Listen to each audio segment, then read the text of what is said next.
अस्सलाम वालेकुम नाजरीन, सांगड़ न्यूज़ स्टूडियो से मैं हूं राना नईम अहमद राजपूत। तो नाजरीन, कोरोना वायरस जो कि इस वक्त आलमी वबा बन गया है और आलमी सतह पर इसके तोड़ और बचाव के तरीक़ों से आगाही का सिलसिला जारी है।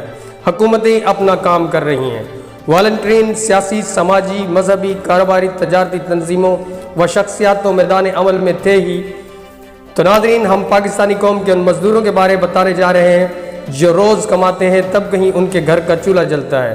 पाकिस्तानी कौम के ये मजदूर जो कि इस मुल्क की तरक्की में अहम किरदार अदा करते हैं। तो पाकिस्तान व कौम, पाकिस्तानी कौम पर इस वक्त, इस मुश्किल वक्त में मजदूरों ने साबित कर दिया कि वो भी किसी से कम नहीं।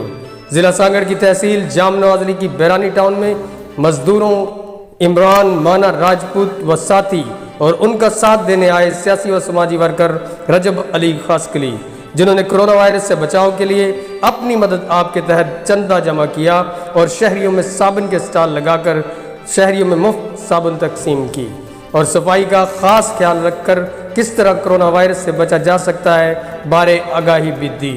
इस मौका पर उन्होंने कहा, कोरोना वायरस एक खतरनाक वायरस है जिसकी आगाही मुहिम के सिलसिले में हाथ धोने के लिए साबुन तकसीम कर रहे हैं। उन्होंने कहा कि हमें इस वायरस के खिलाफ जिहाद करना होगा क्योंकि ये वायरस आलमी वबा बनकर सामने आया है। इसके लिए हमें एहतियात से काम लेना है और एहतियात ही बेहतर इलाज है। उन्होंने कहा कि ऐसे काम में मुखीर हजरात को बढ़ चढ़ कर हिस्सा लेना चाहिए, ज़ख़ीरा अंदोज़ी से परहेज़ करें। उन्होंने हुकूमत वक्त से अपील की कि ज़ख़ीरा अंदोज़ों और ब्लैक में महंगा सामान बेचने वाले माफियाज को बेनकाब करके सज़ा दी जाए और इस मिनी लॉकडाउन में गरीब को घर चलाने के लिए रिलीफ दिया जाए क्योंकि शहरों के बंद होने से बेरोज़गारी में इजाफा हुआ।